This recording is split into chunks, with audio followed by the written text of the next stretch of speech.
Jon Birger is an award-winning magazine writer, a contributor to Fortune, dating expert, and the author of Date-onomics, How Dating Became a Lopsided Numbers Game, and Make Your Move, The New Science of Dating and Why Women Are in Charge. Jon is a former senior writer at both Fortune and Money.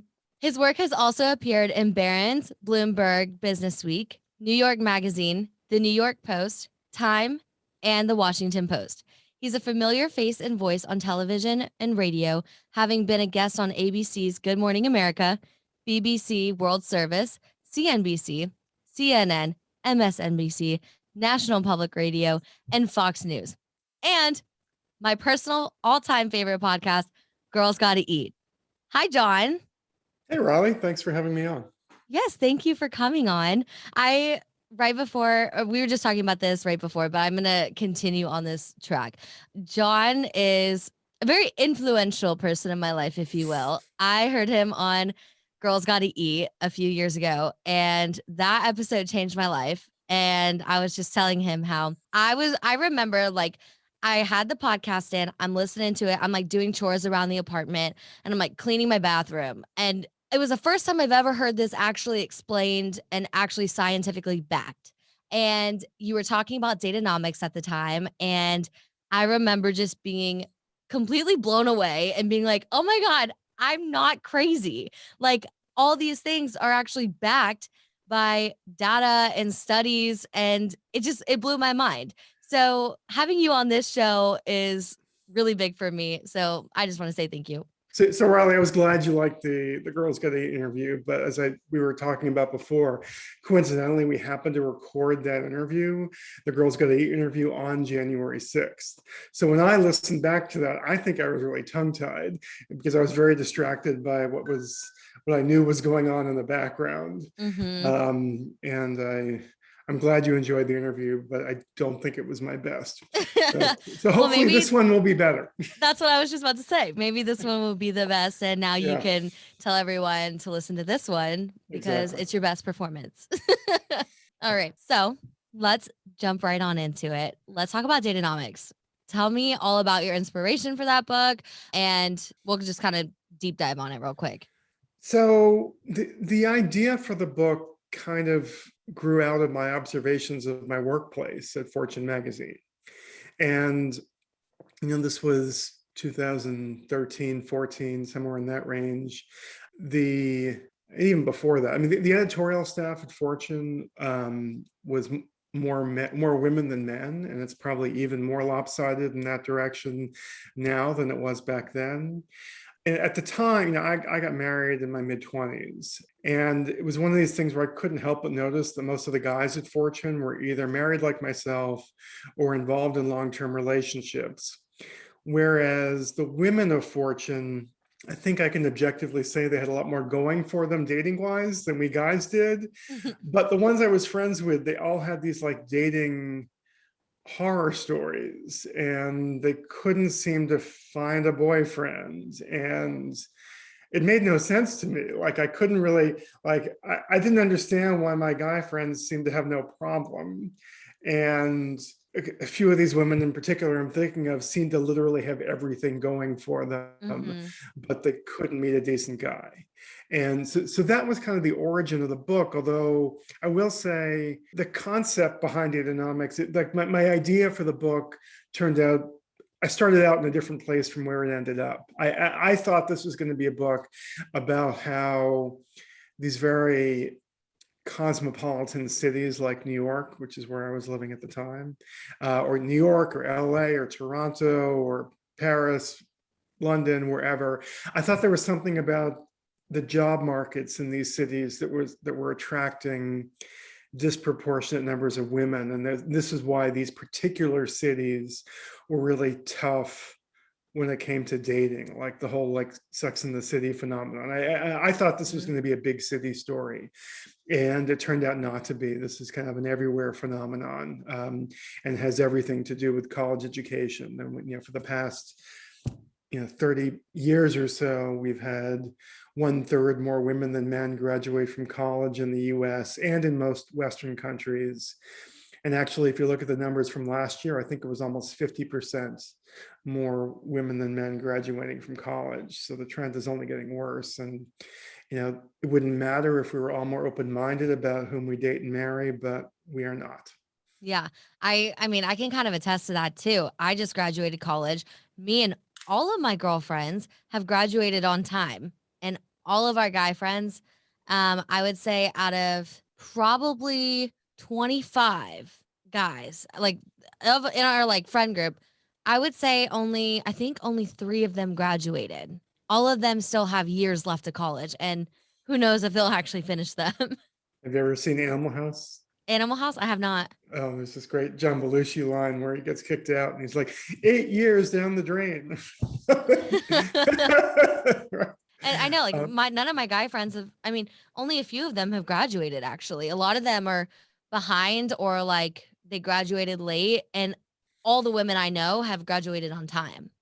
I mean, there is, as you know from the book, there is this research that shows that the gender that's in the majority tends to be harder working.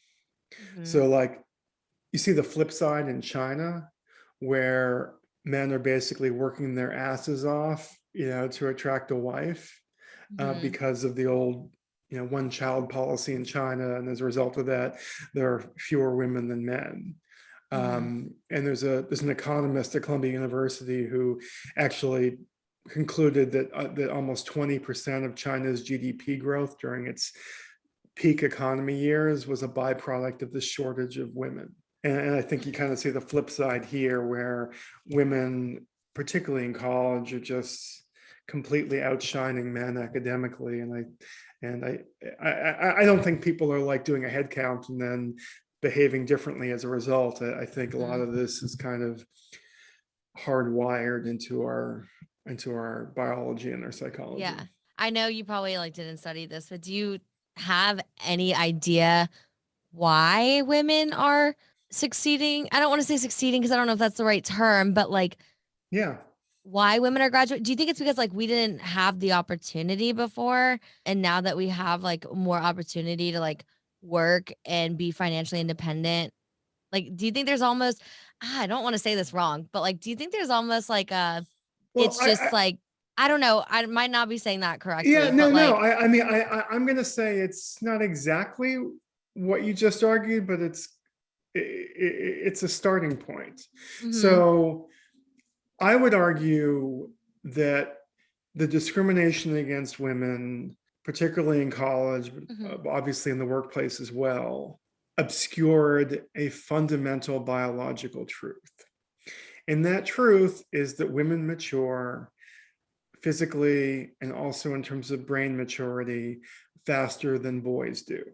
mhm, And I don't really think you need a PhD in brain science or neuroscience to know that this is true. mhm, Like, I'm a parent of 3 boys. I have 22-year-old twins and a 17-year-old, mhm, and I know all their friends. So, like, I know this demographic well. And a 16 or 17-year-old girl is oftentimes basically a young adult, mhm. whereas a 16 or 17-year-old boy is just kind of an oversized 14-year-old boy. and and there's science behind this. I mean, girls, the same way girls mature physically faster than boys, their brains reach full maturity before boys do. Mhm. And as a result, girls are girls are more responsible. They have a longer attention span. Like a lot of the characteristics that require to be good at schoolwork are Mhm. actually tied to brain maturity. And so it's not that girls are inherently smarter than boys. It's that the old discrimination that held back girls kind of obscured this fundamental truth that girls mature faster. Mhm. And my argument in Date-onomics is that basically, if you redshirted boys, if you had boys start kindergarten at age 6 instead of age 5, it would go a long way towards solving this problem. Interesting. because boys, in terms of brain maturity, are basically a year behind girls. Interesting. So with Date-onomics, you noticed this disparity, and did you know that like you wanted to write a book and you just stumbled upon this topic, or like how did this happen? So I, as I said, I knew all these women, both from work and my wife's friends. Like, well, we just knew all these, fabulous single women who Mhm. it didn't really make sense why they would be having such a hard time. Mhm. But like I said, I really thought the book Date-onomics was going to be a story of local economies. I thought the media industry or the fashion industry in New York were just attracting all these women.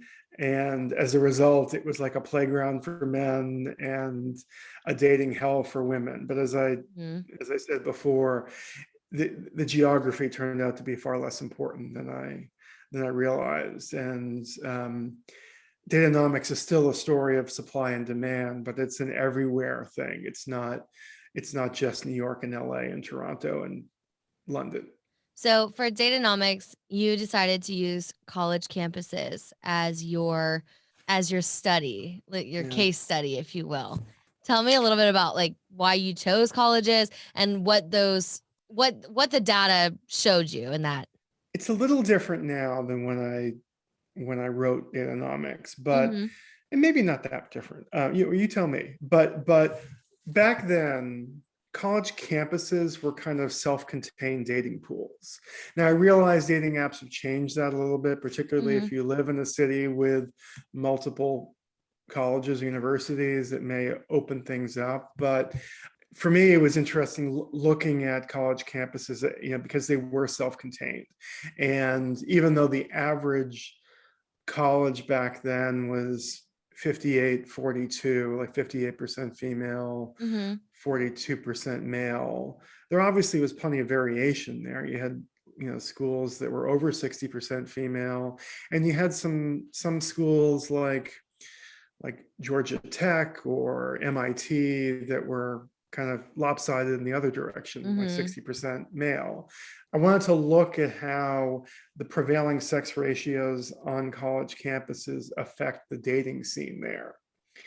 And so I did a few different things. One, I spent a lot of time on two kind of extreme college campuses. One is Sarah Lawrence College in New York, Mm-hmm. which used to be all female. Now it's about 75% female, 25% male, which Mm-hmm. works out to 3 girls for every 1 guy. And then I also, through kind of a friend of a friend, I arranged a focus group at Caltech out in California. Mm-hmm. And Caltech is about 60-40 male female. Do you want me to start with Sarah Lawrence or Caltech? Which interests you more? Let's start with Sarah Lawrence. That way we can end on a positive note with Caltech. So I interviewed a bunch of students there, male and female, and they all told me the same thing. And I remember the one interview that really jumped out at me was a woman who told me that, like, she was hooking up with a guy in her dorm, like first week of her freshman year, and out of nowhere he broke up with her. And when he broke up with her, he used the word market. Like, he told her the market for him was too good. He's like, I'm sorry, but the women are calling and I have to go Yeah, answer. no, yeah, no. And there was a guy I interviewed at Sarah Lawrence who, he actually was a really nice, sweet guy who just Mm, had completely become, he thought he was special because he didn't know any better. He was this like 18-year-old who probably had so success with women before he ended up at Sarah Lawrence. And then suddenly, like he kind of looked like John Lennon circa 1970, that kind of thing. Like this is not a like super some, attractive man, if yeah, you I mean, he's will. not bad. He wasn't bad looking, He was just average. yes, yeah, he had the wire rim glasses and he had like painted fingernail. Like, there was nothing, Nothing particular. special. Yeah, I mean, he wasn't bad looking, but again, you wouldn't you don't expect to see him in GQ either. And he started telling me these stories about his personal life and his sex life, and they kept getting crazier and crazier. And I stopped him at one point, kind of mid-sentence, and I'm saying, wait, how many of the women in your current friend group have you had sex with? And he said, oh, I'd say about 20. And Oh like, my yeah, God. I had, yes, I had the same expression on my face as you just did on yours. And he seemed a little bit like concerned by my reaction. And he Mhm. said, oh, well, I should probably tell you that maybe that's a little bit off because it does include some threesomes and foursomes. Oh my God. What is going on at Sarah Lawrence? Yeah, What? yeah. He's like, those don't count, actually. Sorry. Yeah, and also the funny thing is, of all the people I interviewed for the book, he's the only one I kept in touch with. And he last, I spoke to him a couple of years ago, and he was actually in a monogamous relationship with, I guess, one of the 20. And he was really into the whole thing. Like it was like this new and different experience for He's him. like, oh my God, their partnership. It's amazing. Who would have thought? Exactly. Yeah. So then the extreme opposite is Caltech. And again, I think it's about 60-40 male female, which is about 50% more men than women. And as I said, I arranged this focus group with about a dozen students. And I remember like one of the first comments was from a young woman there who told me that her RA, her resident advisor in her Mhm. freshman dorm, told her not to rush into a relationship because you'll probably end up marrying the guy. What I learned about dating at Caltech is that monogamy reigns, basically. Like you do have all these couples who got together freshman and sophomore year who end up getting married. And I think, as I show in the book, there is this connection between sex ratios and monogamy or non-monogamy. And the dating cultures are more monogamous when men are in oversupply. And you really saw that at Caltech. And it's the funny story. So I happened to do this focus group at Caltech. I think it was late February, maybe a week or two after Valentine's Day. So on the lark, I asked these kids, oh, what is Valentine's Day like at Caltech? And this one guy got very excited. And he told me, oh, well, our house, and like Caltech has kind of a house system. It's basically his dorm. He said our dorm, we have this big Valentine's Day tradition. And I was like, great, what is it? And he said, well, all the guys make handcrafted Valentines for the girls. And then we wake up really early on Valentine's Day morning to cook them pancakes. What?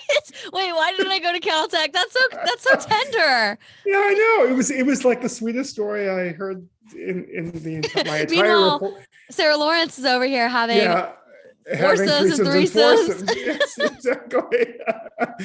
That's so cute. They're like, it was really we cute. make breakfast. And just so you know that I'm not like cherry picking two extreme colleges, in Date-onomics, I do this analysis of about 40 different well-known public and private colleges and universities, ranking them by their sex ratios, and then pairing those rankings with how students describe the dating environment on campus. And those descriptions come courtesy of the College Prowler College Guide, which is written for prospective applicants. And so just to give you a sense of how this lines up, I mean, the most male student in my analysis here is RPI, or Rensselaer Polytechnic Institute in upstate New York, which is 72% male, 28% female. And here's the description. Here's how kids describe dating at RPI. Okay. More people are involved in relationships. Girls seem to become very stuck up because they're in such a minority that they can afford to be very choosy. Georgia Tech, which is 66% male, which twice, basically twice as many Mhm. men as women. Here's the comment about dating. Tech is a fairly monogamous campus. For the most part, people like to be in relationships. And then like, if you look at the schools that are even like just 50-50, which is, which is what I remember when, a million years ago when I went to college, like Tufts University in the Boston area is 50-50. And here's how kids describe dating at Tufts. Halfway through sophomore year, people begin to pair off and generally stay paired off through junior and senior year. Another 50-50 school is University of Miami. And I know, the U has this big reputation as a party school, but Mhm. it is 50-50. And here's how kids describe dating at Miami. Random hookups are common in the beginning, but after a few months or a year, relationships take over. So let's compare that to the schools that are disproportionately Mhm. female. New York University, which is NYU, which is in New Mhm. York City. New York University is 61% female, which means 50% more women than men. Mhm. Here's the quote. Guys take advantage of the male to female ratio and most have no plans of settling into a long-term relationship. University of Georgia, 62% female. Hookups occur rampantly at the bar scene downtown. The walk of shame is pretty common for many students. Oh. Rollins College, 62% female in Florida. At Rollins, commitment-free hookups are common and quite accepted. Boston University, which is where my son just graduated, 62% female. Quote, freshman year is a sexual explosion. There are girls to go around and around again. Oh, So, I hate so, that. so you really see like Yeah. how the sex ratios affect the culture. Mhm. Like, it's not that the kids are good or the kids are bad. There's this when in Rome thing going on, and they adjust their behavior based on the prevailing sex ratios. Wow. I mean, it's crazy because like sometimes me and my girlfriends lately, we have been, well, you convinced me to get off the apps first off, I'm way glad. back when. I kind of got on it a little bit like over the summer and then was very quickly reminded why I cut off. Um, but all my like me and my girlfriends like we're, dating and whatnot, and it's just crazy, like, the lack of, like, commitment, especially I don't know if it's just maybe Nashville, I don't know what it is, but, like, kinda similar to the guy that went to Sarah Lawrence, like, they're nothing to write home about, but yet, for some reason, they have this god complex of, "I am the shit just because I am a mediocre looking." I mean, in Nashville, it's very white, so a Yeah. mediocre looking white guy, and all of a sudden, like, they just get so many women just because they're, like, mildly attractive, but no guys will settle down here. Like, I mean, not no guys. Some of my friends are in relationships, but, like, it's very rare, and me and my girlfriends just find ourselves constantly getting played over and over and over again, and we're just like, "What the heck?" So I don't know what the numbers are like in Nashville in terms of college grad females versus college grad males, Yeah. but I suspect it's as lopsided as it is in New York. So people's behavior does change depending upon what they think their options are. Mhm. Although I will say that kid at Sarah Lawrence, I don't think he was doing a head count. I just think like he showed up as an 18-year-old and suddenly was Yeah. very popular and he thought there was something special about it.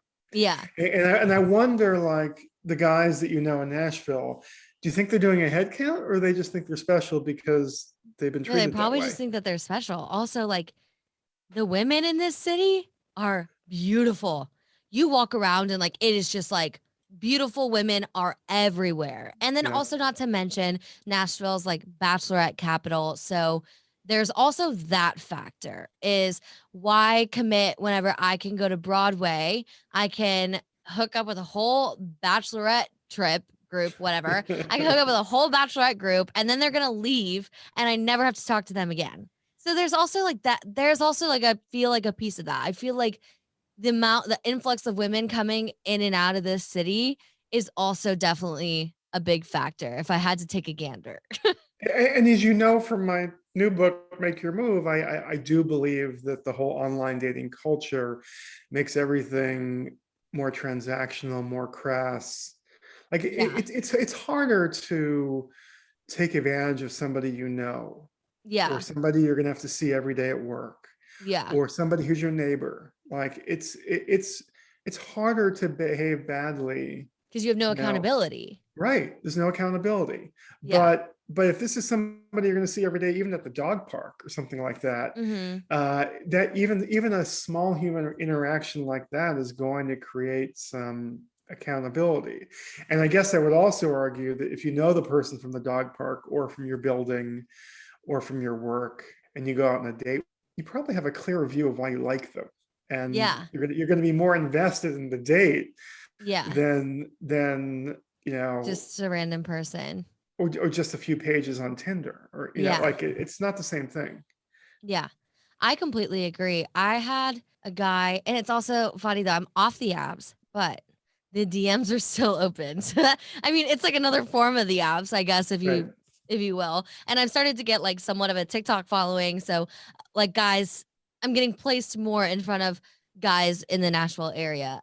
So like that being said, I've had some guys DM me, but the only one that I like really had any interest in is a guy that DM'd me that I've seen out a few times because I saw that he was looking at my account, and then I ran into him once at a bar, and then he slid in my DMs. And so that just automatically having like some kind of shared connection, even if it was like a split, like what, like 30 seconds saying hi to each other at a bar, like even that like set him up so much higher than the other guys that DM'd me that weekend. Right. I don't, So were you ever on Hinge when it just launched, like, you know, four or do you five know what years year ago? it launched? Oh, 4 or 5 years ago. Okay. I think, okay, let's see. I'm 22. I got on It's probably not. It was probably, but I so, think so I when was I feel like I was pretty early on Hinge though. Like cuz I so, got on Bumble in 2018. So I'm so when Hinge was pretty close after. so when Hinge launched, they had what I still think is a really, like a really sensible business model. And Mhm. in order to be connected with somebody, you had to be friends or friend of friends of that person on Facebook. So you Oh, kind of had to be within the same social sphere, yeah. so to speak, which I think creates the kind of accountability we're just talking about. Yeah. Like you're like, if you and I go out on a date and you're my cousin's coworker, I'm going to be pretty polite. Like, you know, Yeah. I'm like there is a people are going to be on their best behavior when there's accountability. Yeah. Um, but but then Hinge, almost every dating app other than Bumble basically got bought out by Match Group. Mhm. And after they got bought out by Match Group, they kind of ditched the whole friends of friends thing on Facebook, and now it's just a dating app like any other dating app. But Yeah. when Hinge had this friends of friends requirement on Facebook, they had some research showing, even though they were a very small app, they were the most mentioned dating app in the New York Times wedding section.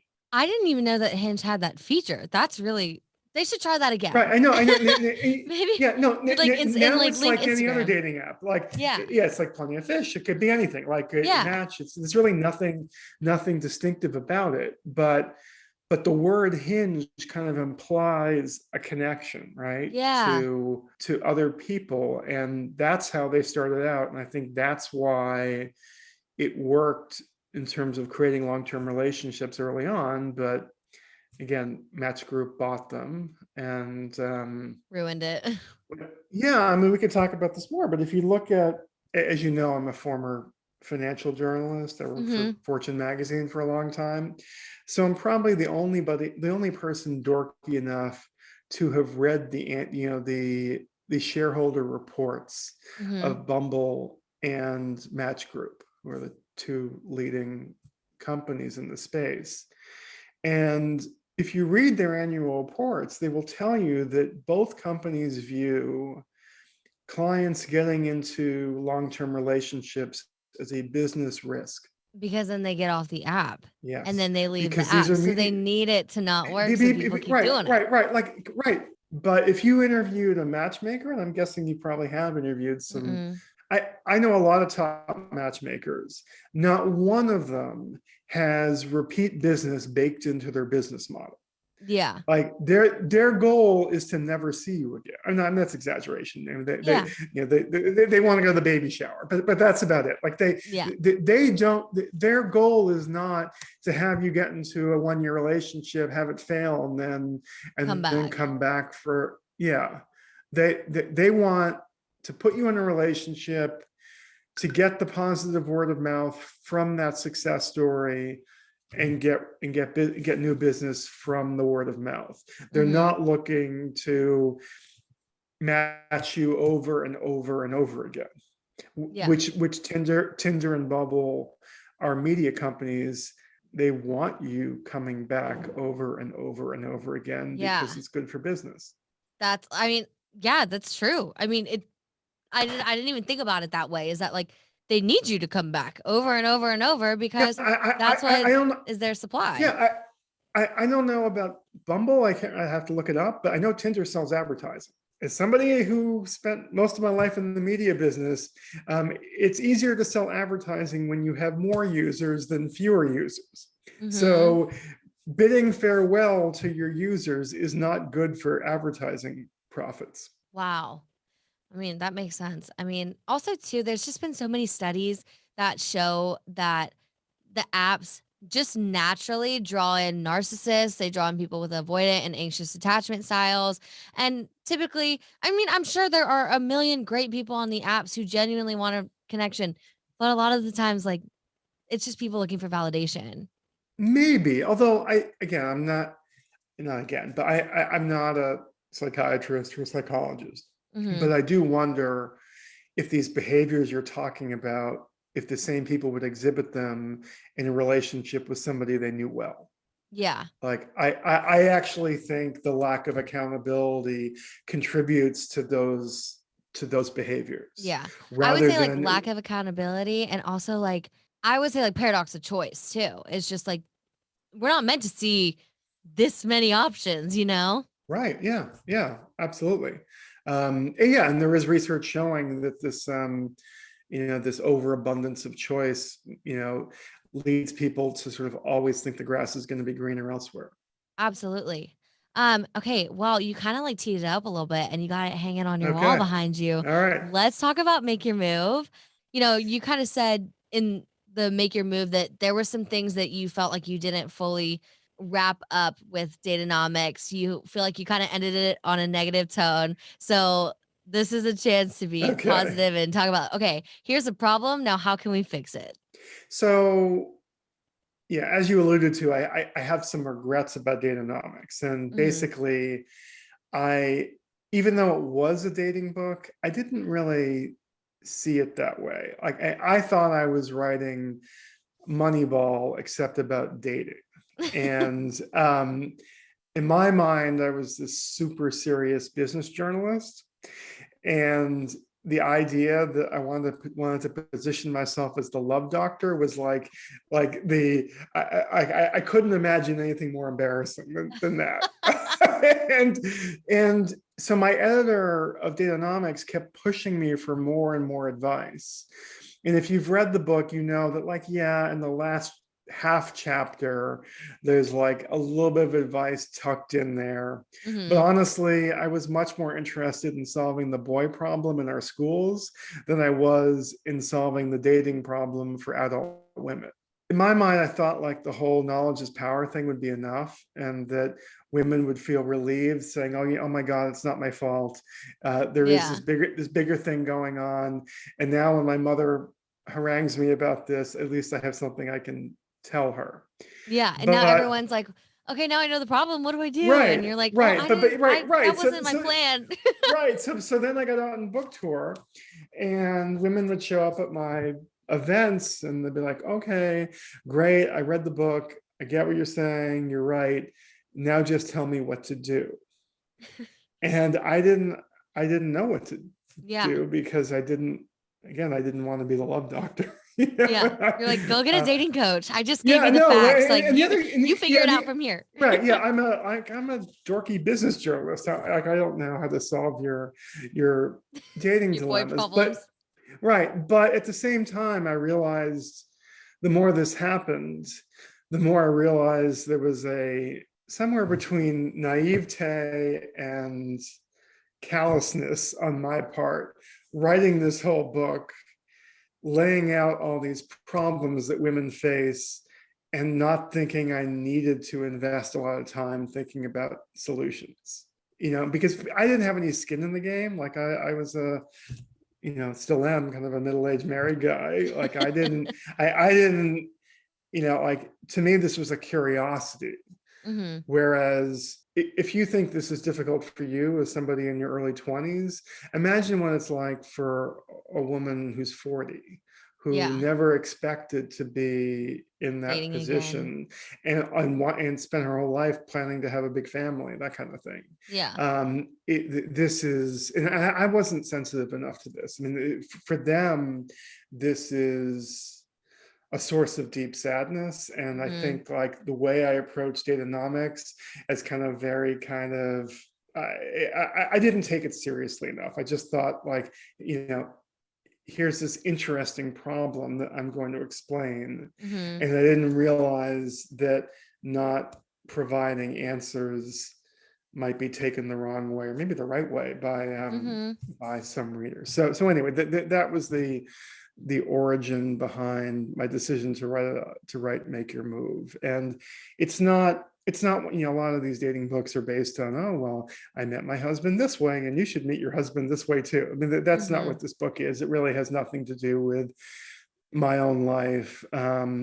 It's I try to keep it as science driven as possible, Yeah. looking at what works and what doesn't work, and how to sort of overcome this sex ratio imbalance in the white collar dating market. That's what I hope I do in the new book. Can we, without giving too much of the book away, can we give out like a few examples of, Yeah, ways to potentially fix this disparity when it comes to eligible college age women versus eligible college age men, or college? I said college age. I meant college graduate. yeah, College graduated women versus college graduated men, and like how can we close this gap? sure. So the first thing, and we've already talked about, so I won't go into great detail, is to get off the apps, because I do think the experience of dating on the apps is a negative one, and it kind of leads to kind of a consumerist approach to dating. But Mhm. plus, I have yet to talk to a single woman in her 20s or 30s or 40s for that matter, who has said to me something like, oh, you know what? I love the dating app so much. The guys are all so nice and so honest and so sweet, and I've only had good experiences. Like, What do the have you guys met? say? Do the guys Are the guys like loving it, or what's No, what's your I experience coming from guys on dating apps? Just so kind of I so randomly. so I'm going to be honest and just admit that guys don't buy dating books.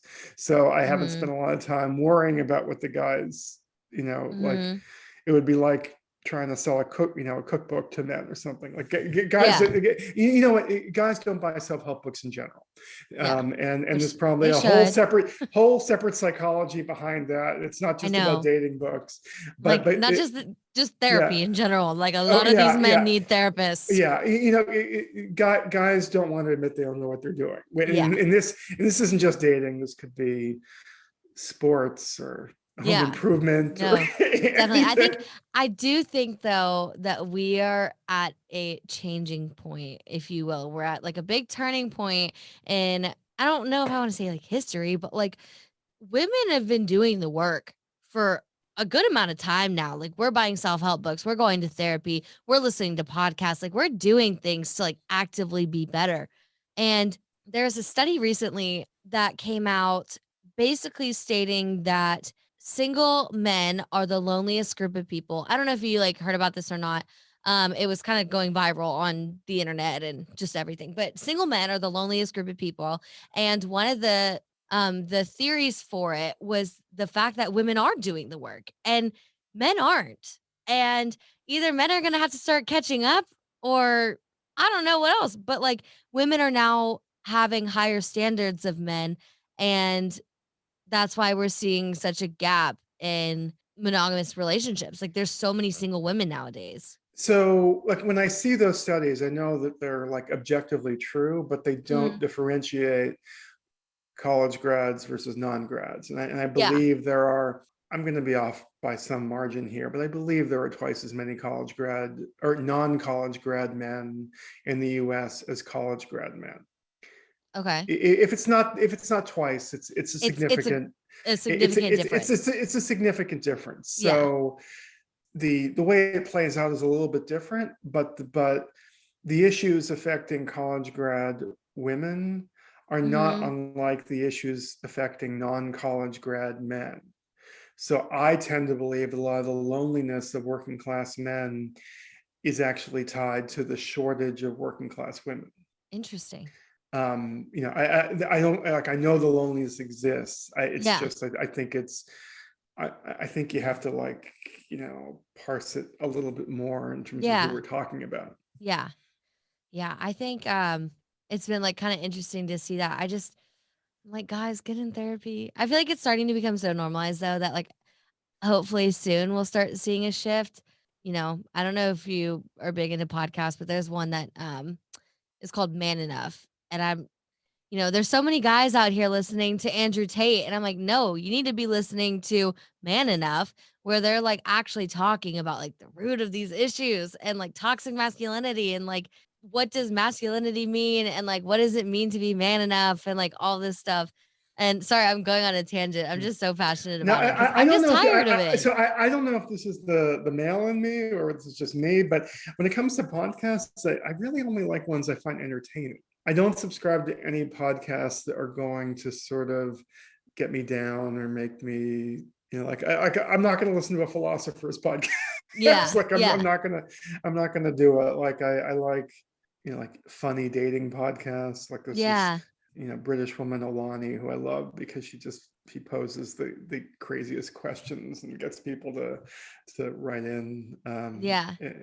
Yeah, yeah. So maybe this is a gender difference here because I just I don't know. I kind of look You like for to be podcast. entertained, and I that's want to be okay entertained. too. Like I'm looking for it's like an escapism as opposed Yeah. to Absolutely. yeah. Yeah, sometimes and like Um, sometimes you do need that. Sometimes you need yes. to just the real world can be Okay. stressful and you just So need so some so back entertainment. to your question. So number Yeah. one is get off the apps, but we're not gonna. We already talked about that. Number two is I kept coming across more and more research and interviewing more and more women who had had this experience of making the first move with men Mhm. and having positive dating outcomes based on making the first move with men. Mhm. And there is all this research showing whereas women think men want to be rebuffed and enjoy the chase, that really isn't. Maybe I don't know. Like I didn't date in 1950. Maybe that was true in 1950, Yeah. and perhaps it was, but we live in a different world. And as you know, I don't know as you know, but a lot of the dating guides for women that have been published over the past 20, 30 years, starting with the rules and kind of all of its progeny, why Mhm. men love bitches and Yeah. ignore the guy, get the guy. Yeah. These are all these other books are basically the rules on steroids, Yeah. or even the oh crap, what's that popular Reddit page? Oh, I don't know. I don't really use Reddit that Oh, often. okay, all right. So basically, there are all these dating guides out there that tell women that the way you get men is by playing hard to get. Mhm. And some of these books offer up crazier and crazier ways to play hard to get. Yeah. But the bottom line message of all these books is sending a message to men that not interested means keep trying. Yeah. We don't live in a world in which that is a good message. Mm-mm. And I really, like, more importantly, I don't think most women want that. Like they like, I don't think anybody, or I don't think most people want to live in that kind of a world. Yeah. I think particularly women want not interested to mean not interested. Yeah. I mean, also too, I mean, so many women are about to relate to what I'm saying, but there's always that one guy who is just having conversation with himself in your DMs and you're just like, get the hint. Right. Like, and it's almost like obnoxious at a certain point. But also at the same time, I do understand, like, I think women want to feel pursued, they want to feel wanted. That being said, I don't think that you need to pretend that you're not interested in order to get those things. I mean, to me, like there's a line that I use all the time on a lecture circuit, Mm-hmm. and that is men like women who like them. Mm-hmm. And whenever I use this line, the women in the audience look at me like I'm fucking insane. Like they're like, crunch, they look at me like I'm crazy. Whereas Yeah. the men are nodding in unison. But you know what? Maybe I should sort of amend this to something a little less gendered. I think people who like them. Yeah. Um, I would agree with that. and I think if you're in a dating market, so to speak, in which it's harder to, there are more women than men, the Mm-hmm. way you're going to get the attention of a man is by making him feel liked Mm-hmm. and making him feel like there's a connection. Yeah. And it doesn't have to be like every time I discuss this, either in interviews or podcasts, like the skeptics like throw out this image of like Cruella de Vil chasing some poor guy down the street. Yeah. No, Right, it's not. right, It's just, which is not at all what I'm yeah. imagining. Like there's an anecdote in the book, a woman who I've known for a long time. She was actually our babysitter way back when. Mm-hmm. But she's very attractive, but more importantly, she has a very big personality. Mm-hmm. And like I could easily see situations in which like she probably should be doing stand-up, but she's not. Yeah. But I could see how some guys would be a little, unsure how to deal with her, like Yeah. a little scared off by her. But she seems to, at least from what she told me, she seems to like, shy, quiet, artsy types, which aren't usually the guys who aren't scared off by her. So she was Yeah. telling me the story about how she was at a Super Bowl party and she was talking to this guy who she really liked for like 45 minutes. And he didn't know what to do. So she just paused and said, "Hey, are you going to ask for my number?" She didn't have to grab his ass or like buy him a beer or anything like that. All she had to do was say, "Hey, you're going to ask for my number," and he was so relieved. And this turn, I can't say it led to like happily ever after and 6 Yeah. kids and the whole thing, but it did lead to a relationship. Yeah. And like that's all I'm talking about. It has, I think of, there's another guy who like, he's an author as well, and he has a really big social media presence. His name is Matthew Hussey, and he's done a ton of interviews. Yeah. And every single time he just talks about creating the opening.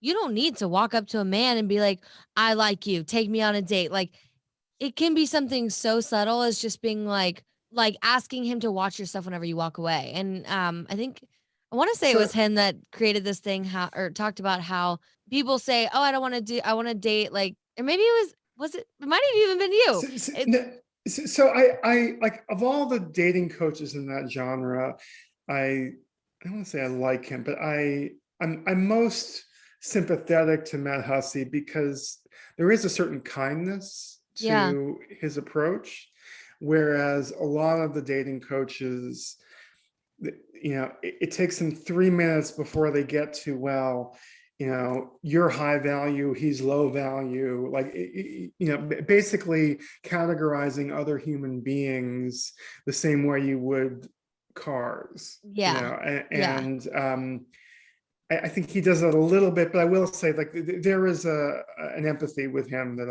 I appreciate. Oh, I was going to talk about so the handkerchief no, no, thing. no, no, no, no. So let me go there, and then you can do the Yeah, handkerchief. you got it. The problem with that approach is it assumes people know when they're being flirted with. Mhm. The research shows that most people are actually clueless about whether they're being flirted with. I don't I must be a special case. I think everyone is flirting with me. If somebody holds eye contact for longer than normal, I'm like, yeah, they're flirting. Yeah, so the research on this shows that the majority of human beings have no idea when somebody's flirting with them or not.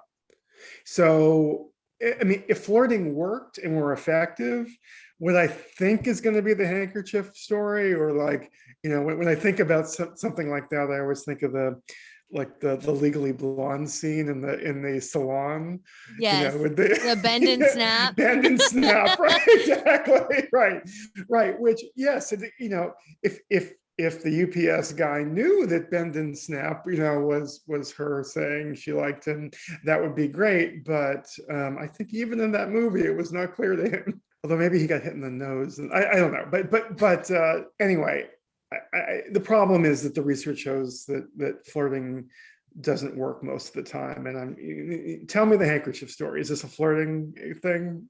No, the handkerchief story is just about the thing that a lot of women say when it comes to making the move, the first move, is they always say, "Well, I want to do it the old-fashioned way." But the old-fashioned way, they would just drop a handkerchief and let the guy come and hand it back to them. And that was the opening. Women have been making their move and creating the opening for centuries. And so it's not really a new concept. It's just like nowadays, instead of waiting to be picked, it's actually being a part of the process and inviting someone to come talk to you, or like it doesn't even need to be talking, but just like inviting someone. I don't know. I'm trying to think of the right like phrase to say it, I but guess I would argue that if you drop the handkerchief in front of 10 men nowadays, none of them would think you just dropped a handkerchief by mistake. yeah. But the whole thing of like the are you going to ask me for my number is nowadays Yeah. the equivalent of like dropping the handkerchief. Yeah. Okay. That's what I'm Yeah. trying to say with that. Right. But I guess my argument is that there is value to clarity. Like, are you going to ask for my number? There's no potential for mixed signals with that. Yeah. It's just like, "Hey, I'm interested." And I feel Yes. like we just need to, like, be better about that in general. I used to always, just be, like, shy and waiting to get picked, and now I'm like, "No, I like Right. you. Do Right. you like me? Let's." It doesn't need to be, like, Like complicated and imagine, games. if you're at the gym, you mess up your knee and you need arthroscopic surgery on your knee, and you're given the name of like a few different knee surgeons. If the one who's first in your list calls you back immediately, are you gonna say, "Oh, you know what? He's a little too enthusiastic. I'm gonna wait. Yeah. I'm gonna wait and see what if the other guys or women doctors, if I only hear back from them for a week, I think I'm going to go with them." Like we don't apply Yes. this logic to anything else in life. You're applying for a job. You're not You're going to. so right. If you You're get the not. one that you want, you're not gonna be like, "Oh, they seem too eager." Oh, as soon as yeah, exactly. Like we don't behave this way with anything else in our lives. Mhm. And when I was researching this part of Make Your Move, I encountered all these women who had this massive advantage because while other women were waiting to be courted, they just went after whatever the fuck they wanted Yeah. and got better outcomes Yeah. as a result. Yeah. And I think, actually, I'm going to ask you this question. Okay. I sense, but again, I'm a middle-aged married guy, that there's kind of a little bit of a backdoor resentment against women who do this. Okay. Who Actually, I would agree with that because my friends always are like, "What the heck? How do you meet all these guys at bars?" And they almost like say it very rudely sometimes, where I'm like, because I ask, I go up to them. If I make eye contact more than like 2 or 3 times with a guy, I know he's interested and I just walk up. It's not that difficult. But all my friends just stand there and they always make comments about like, no guys ever approached me, like blah, blah, blah. And I'm like, because you're not approachable. You're standing there in a group of people standing behind your phone. Like, do you Right. really think that anyone's gonna walk up to you like that? Absolutely not. The only person that would have enough confidence to do that is like probably like a narcissist, and that's not even the person that you want. Particularly nowadays when I think like everybody is a little gun shy about like maybe it's probably better in Nashville than it is in northern cities. I think it's a little more traditional there, I'm guessing. But Mm, my nephew read an early draft of Make Your Move, and he's a doctor. He's a young doctor in Seattle, like just graduated from med school. I guess at the time he was probably in med school. He's a really good looking guy. and Gonna set me up? and Kidding. I know he has a girlfriend actually, but he's a good looking. I'm not, again, I'm not saying GQ, but he's a good looking guy. And he was telling me, well, the whole idea of walking up to a stranger in a bar, he said, well, that's creepy. I'm not going to do that. Interesting. It can be creepy if you can't catch the hint. I think that being able to read, I'm telling you, the hints don't there is an assumption that people should be able to catch the hints, but what I'm telling you is all the research on this shows that human that beings there isn't. suck at it. So like I it's not just it's I don't know if it's like cute. I just feel like it's not that hard. Like if I make eye contact with a guy like that I find attractive, like if I do it probably like more than twice and we make eye contact, I'm like, he's interested because we're making eye contact. We're looking at each other. Like we're both like, "Mm," you know? So then I'm like, I just walk over. And then there have been times though where I've walked over and like I they are not receptive and I just turn around and I walk right back. right, but for you, and I actually, again, this is why I think women have such an advantage in this world we're in now. For you, there was really no negative consequence to what you did, Yeah. right?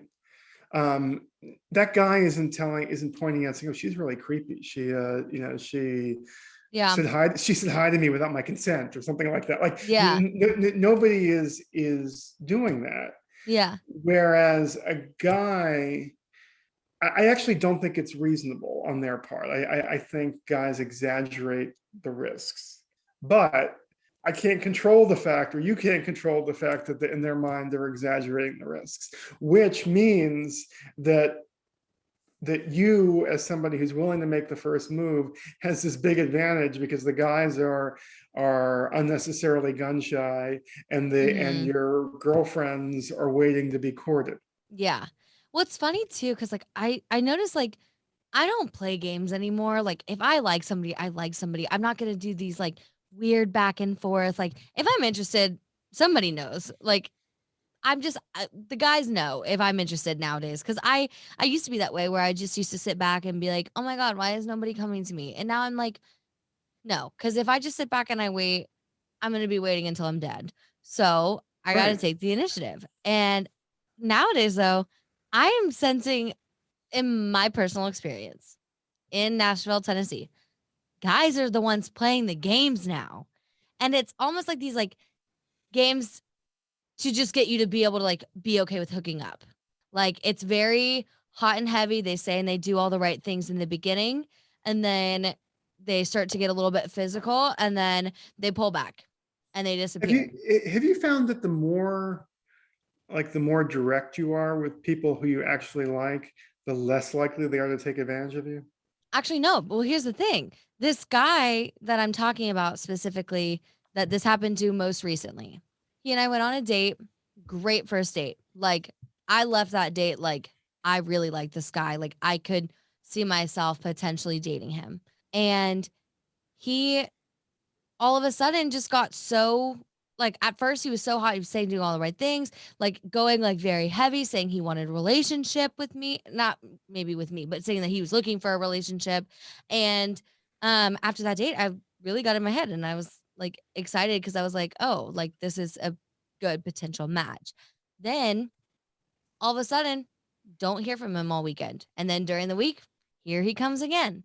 And he's saying he wants to surprise me with coffee at work and all these things. And of course, he never does. And I got to the point where I was like, okay, so then we were at a bar a few weekends ago How do and you, wait, remind me, you probably told me at the beginning, how do you know him? This was the guy that slid in my DMs that I had met already Okay. previously. So like we already had a little bit of rapport Okay. Yeah. built. Yeah. Yeah. So ran into him at a bar a few weeks ago and he was just like kind of following me around, but like not talking to me. I was there with my friends and he was there with his friends, like, but he didn't come like talk and like hang out with us at all. Like it was very much like a secret, if you will. Like he just kept like low key tapping me. It was very weird. So that night I texted him and I said, "Why are you doing this? You know I like you. Why are you playing games with me right now?" What did he And say? he responded back saying that he wanted to just be friends. Then run into him at a bar again the next weekend, does the same exact thing. But this time he's just following me around all night. And I'm just so confused. I'm like, what are you doing? Like, you're just like, it was like very clear. And he was trying to get me to dance on him. Like, it was very clear he was just trying to get me to like start hooking up with him and then like becoming like a fuck buddy. And I'm just not Okay. So I don't receptive to like that. I don't like this guy, and but I'm inclined to just treat him as a one-off as opposed to me having to fit him into my philosophy. Yeah. Yeah. I mean, but Um, that's like me and all yeah. my girlfriends experience, like verbatim. It's almost like this like formula that I don't know where guys are getting this from, but like me and all my girlfriends, it's the same exact thing. It's story like that after story like that, and I'm like, I don't know. I mean, And I do think, and I don't know if this is a little bit what you're getting at. I do think, forgive me for saying this, but your whole generation's social skills are like horrible. not horrible, and a lot of it some of it has to do with COVID, and it's Mhm. fair, but some of it has to do with communicating with your friends via text Text. or apps rather People than cannot have like rather a than yeah in-person confrontation anymore. yeah, it's just human beings are social animals, Mhm. and we're kind of meant to be with each other and talk to each other. And it's like, if you watch your favorite comedian on Comedy Central, and then you see the same show live in person with your friends, it's going to be Mhm. much funnier and much more enjoyable at the comedy club with your Yeah. friends than sitting on your sofa alone texting your friends about the same show, Yeah. right? Yeah.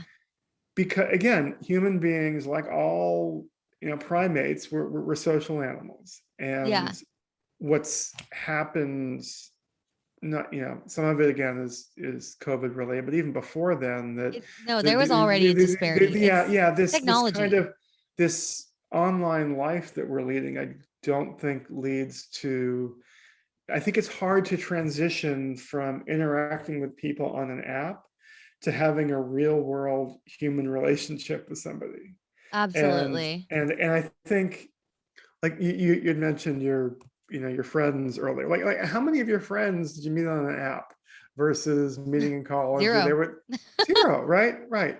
So this notion that, okay, your best friends in the world you met in class or in high school, or you played tennis with, I don't know, like whatever, Yeah. like you met them in the real world, but you're supposed to find, and you could never, like, if I said to you, well, why don't you go on bestfriends.com and find a relationship just like the one you have with your college, I mean, it sounds stupid, right? Like Yeah. you could Yeah. never do that. Yet we're supposed to find our soulmate, the love of our life, On through an an app. app. Yeah. It just makes no sense. John, thank you so much for coming on today. You're welcome. Are This there was just, any last words that you want to say on here that we didn't get to touch? Is there anything other I mean, than, well, you'll get the I chance to guess plug yourself too. yeah, I guess the only thing we didn't discuss when you're asking me about like solutions, we talked about getting off the apps, we talked about making the first move. I guess the only other thing I would urge is that, as we discussed before, college grads tend to want to date and marry other college grads. Mm-hmm. But I think there's some value in being a little more open-minded when it comes to this. That I do not believe a college degree makes somebody a better wife or a better husband. I think there are a lot of I mean, I know plenty of happy couples where one of them went to college and one of them didn't. And I just think being a little more open-minded in this regard, could pay dividends. Well, I thank you so much. I like can't even begin to thank you enough. Where can people find you? So you can find me Jon_Birger1 on Instagram. I've been off of Twitter for my own mental wellness for Nobody's a on Twitter year. anymore. None of my listeners are on Yeah. Twitter. I can guarantee that. So, if you go to Amazon, you can find both Date-onomics and Make Your Move. Please buy lots of copies. And actually, if you like the book, either book, but particularly Make Your Move, please write a review, because my agent tells me the algorithm on Amazon kind of rewards you with extra marketing It once you does. hit certain thresholds of numbers of reviews. Absolutely. Well, I'll So go do that right now. thank Anything you. else? Any other places? Did you get your website? Yeah, you can find me. I haven't updated the website in a while, but you can Okay. find me Never at mind then. jonbirger.com. It's JONBIRGER.com. Once again, I can't even thank you enough. Thank you so much for No coming problem. on. Bye. All right. Bye, Riley. Thanks.